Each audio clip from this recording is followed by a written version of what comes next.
এই মাংস, এখন মাংসটা দেওয়া হবে কড়াইতে। 7 কিলো চিকেন, সাথে 100 পিস আলু এই দেওয়া হবে। এখন এর মধ্যে দিয়ে কষানো হবে মাংসটাকে। লেবু দিয়ে, 10খানা লেবু দিয়ে পুরো মাখিয়ে রাখা হয়েছে, জল ঝরিয়ে। আপনারা দেখতে পাচ্ছেন চিকেন, সব লেগ পিস আছে, বাছাই করে খালি লেগগুলো আনা হয়েছে। লেগ ছাড়া কিছুই নেওয়া হয়নি, স্টমাক, মেটে, গুর্দা সব বাদ দিয়ে দেওয়া হয়েছে। লেগ ছাড়া রান্না করে না।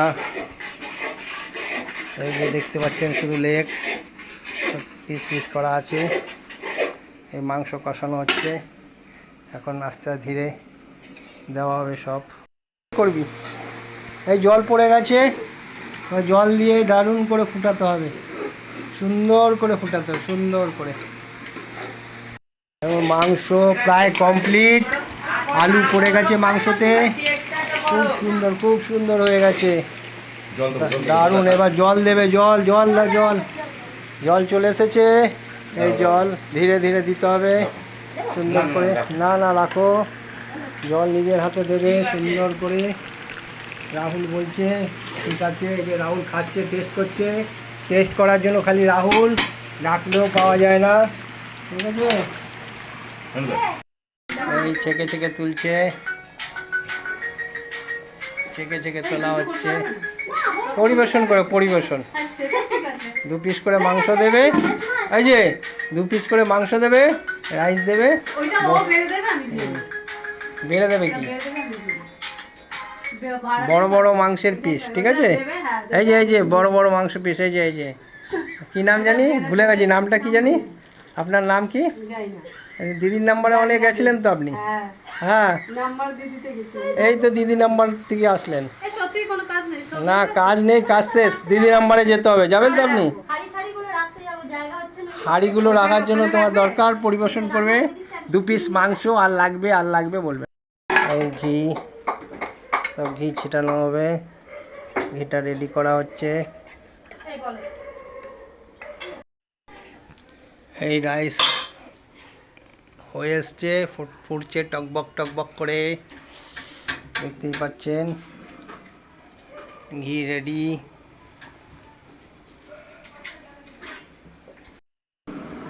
এই রাইসের চাল, রাইস অর্ধেক দেওয়া হয়ে গেল, 3.5 কেজির মতন দেওয়া হয়েছে, আর এখানে 1.5 কেজির মতন রয়েছে। ধীরে ধীরে করা হচ্ছে, বেশি চাপ সৃষ্টি করলে যাতে নষ্ট না হয়ে যায়, এই জন্য অল্প করে দেওয়া হলো আর অল্প রাখা হলো। রাইস হয়ে গেলে আপনাদের দেখাবো। দেখি সরা হাতটা। এই যে রাইস হয়ে গেছে, পরিপূর্ণ সব হয়ে গেছে। রাইস কমপ্লিট, ঠিক আছে, রাইস কমপ্লিট। এই যে আমাদের আনারসের চাটনি, একটু পরে দেখাচ্ছি আপনাদের। অতিথিরা আসবে, এখন ঘর গুছাতে হবে। এই আনারসের চাটনিও দেখাবো, দুর্দান্ত হয়েছে, অসাধারণ, না খেলে বুঝবেন না। এই রাইস তোলা হচ্ছে, এই রাইস তোলা হয়ে গেল। হালকা করে নুন, চিনি, ঘি সব দেওয়া হচ্ছে, দেখতেই পাচ্ছেন আপনারা। এই মাংসে দই দেওয়া হলো, 300 গ্রাম দই, দই দিয়ে কষানো হচ্ছে, ভালো করে কষানো হচ্ছে। টক দই ফাটিয়ে দেওয়া হলো, দারুণ লাগছে, দারুণ, যেন খাসির মাংসের মতন মটন কষা হচ্ছে। খুব সুন্দর, খুব সুন্দর, দেখুন দারুণ রান্না করছে খাসির মাংস। এরপরে কি দেওয়া হবে এখন? এই যে আনতে গেল কাশ্মীরি লাল মির্চ, এর উপরে ছিটানো হবে। টক বক করে ফুটছে, মটনের মতন লাগছে। সব লেগ দিয়ে মটনের মতন তৈরি করা হচ্ছে। টক দই ফাটিয়ে দেওয়া হচ্ছে, কাশ্মীরি লাল মির্চ দেওয়া হবে। এই কাশ্মীরি লাল মির্চ দাও দিয়ে কাটছে, কেটে এই অল্প অল্প করে ছিটাচ্ছে অঞ্জলি দেব ছিটিয়ে ছিটিয়ে দিচ্ছে, যাতে আরও সুন্দর সুস্বাদু হয়, এবং সুস্বাদুর সাথে সাথে সেন্ট খুব ভালো বেড়ায়, এই জন্য করছে।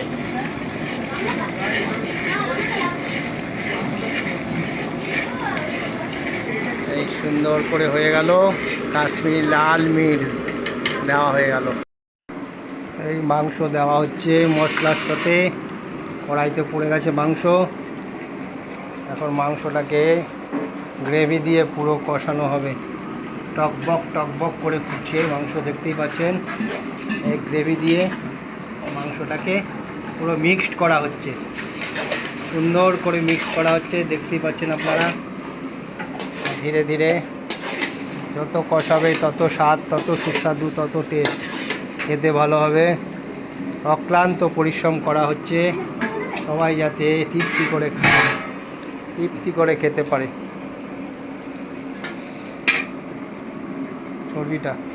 চর্বি মাংস একটু চর্বি টাইপের আছে, ঠিক আছে।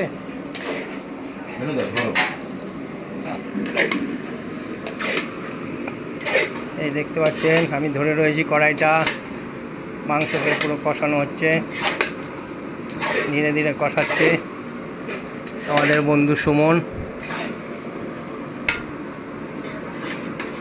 এই ধীরে ধীরে কষানো হচ্ছে। খুন্তিটা বলছে আর একটু চওড়া হলে ভালো হতো, মিস্ত্রি বলছে, বন্ধু মিস্ত্রি, চওড়া খুন্তি হলে সুন্দর করে, আরও সুন্দর করে করা যেত। মনের মতন খুন্তিটা হয়নি, খুন্তিটা আর একটু চওড়ার দরকার ছিল, এই বলছে।